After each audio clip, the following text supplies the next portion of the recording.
Why do people never blame themselves, even when they're wrong? One day in New York City, an unprecedented scene of gunfire unfolded. On May 7, 1931, a killer named Two-Gun Crowley, who neither drank nor smoked, was cornered in his girlfriend's apartment.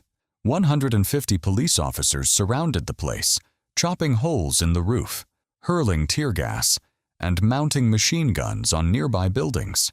For more than an hour, one of the city's fine residential areas echoed with pistol shots and the rattle of machine guns. 10,000 excited spectators watched the battle from the streets. Nothing like it had ever been seen before on New York's pavements. When Crowley was finally captured, Police Commissioner E.P. Mulrooney declared him one of the most dangerous criminals in the city's history. He will kill at the drop of a feather. Yet how did Two-Gun Crowley see himself? We know because, as bullets flew into the apartment and blood poured from his wounds, he scrawled a letter, "To whom it may concern." In it, he wrote, "Under my coat is a weary heart, but a kind one that would do nobody any harm." This was the same man who shortly before had been necking with his girlfriend on a country road on Long Island.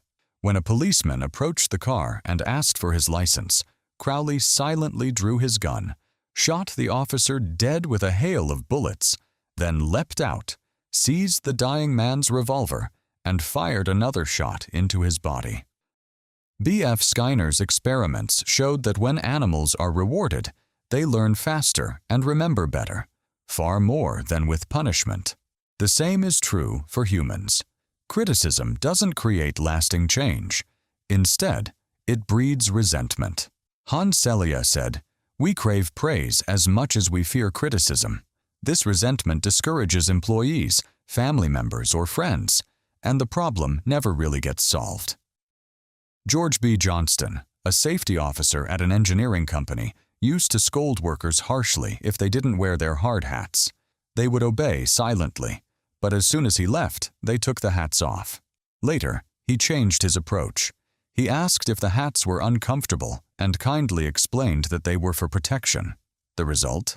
Compliance increased, without anger or resistance. One night, a father quietly entered his young son's room.